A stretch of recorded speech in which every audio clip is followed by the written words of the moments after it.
Hello বন্ধুরা, তোমরা সবাই কেমন আছো? আশা করি তোমরা সবাই ভালোই আছো। বন্ধুরা দেখো, নিয়েছি এখানে মূলো শাকের মূলো আর ডাঁটাগুলো।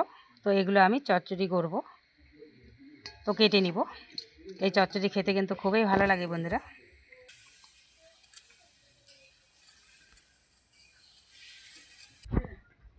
দেখুন বন্ধুরা, এইভাবে আমি কেটে নিচ্ছি। তো সবগুলো এইভাবে কেটে নেব। আর বন্ধুরা, আমার ভিডিওটি যদি আপনাদের ভালো লেগে থাকে প্লিজ লাইক কমেন্ট শেয়ার করবেন, সাবস্ক্রাইব করে আমার পাশে থাকবেন। ফেসবুকের বন্ধু হয়ে থাকলে ফেসবুক পেজটি ফলো করে রাখবেন। তো সবগুলো আমি কেটে নিচ্ছি। মূলোর ডাঁটাগুলো আমি এইভাবে লম্বা করে কেটে নিয়েছি আর ধুয়েও নিয়েছি। তো এখন আমি রান্না করব। দেখুন, কড়াইয়ে তেল দিয়ে দিয়েছি, শাক বসিয়ে দিব, দিয়ে দিচ্ছি রসুন। তো দেখুন, রসুন দিয়ে দিলাম,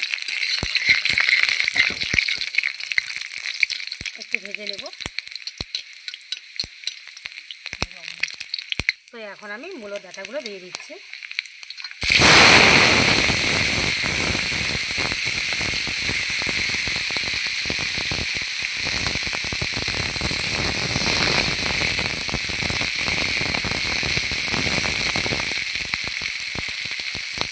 দিয়ে দিচ্ছি পরিমাণ মতো লবণ।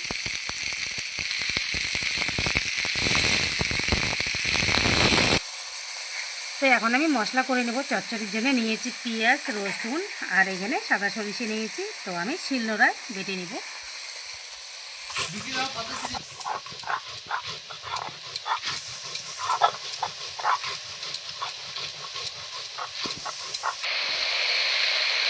দেখুন, লবণ দিয়েছি, জল বেরিয়ে গেছে। আর যেহেতু মূলো শাক এখন নতুন, দেখুন কতটুকু ডান্ডা হয়ে গেছে, অল্প একটু হয়ে গেল। তো মশলা বেটে নিয়েছি, দিয়ে দেব। এখানে পেঁয়াজ, রসুন আর সরষে দিয়ে দিলাম।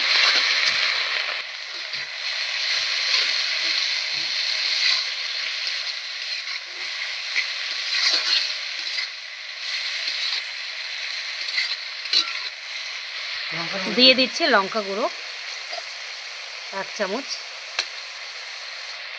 দিয়ে দিচ্ছি হলুদ গুঁড়ো 1/2 চামচ,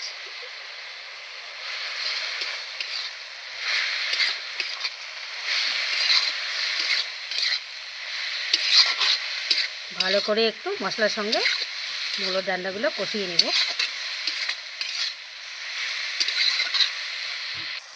দিয়ে দিচ্ছি একটু জিরে গুঁড়ো, অল্প করে একটু দিয়ে দিলাম। তো ভালো করে ভেজে নিয়েছি, এখন আমি জল দিয়ে দিব। দেখুন, জল দিয়ে দিয়েছি। তো এখন একটু রান্না করে নেব। দেখুন বন্ধুরা, চচ্চড়ি আমার হয়ে গেছে, জল শুকিয়ে গেছে আর সিদ্ধ হয়ে গেছে, একদম শুকনো শুকনো করেছি। দেখুন একবার কত সুন্দর গামাখা হয়েছে। এই চচ্চড়ি খেতে কিন্তু খুবই ভালো লাগে বন্ধুরা। তো নামিয়ে নিব এখন। তো চচ্চড়ি আমি নামিয়ে নিয়েছি, কতটা সুন্দর হয়েছে দেখুন একবার। তো আপনারা এইভাবে একবার বানিয়ে দেখবেন, খেতে কিন্তু খুবই ভালো লাগে। গরম ভাতের সঙ্গে খেতে খুব ভালো লাগে বন্ধুরা।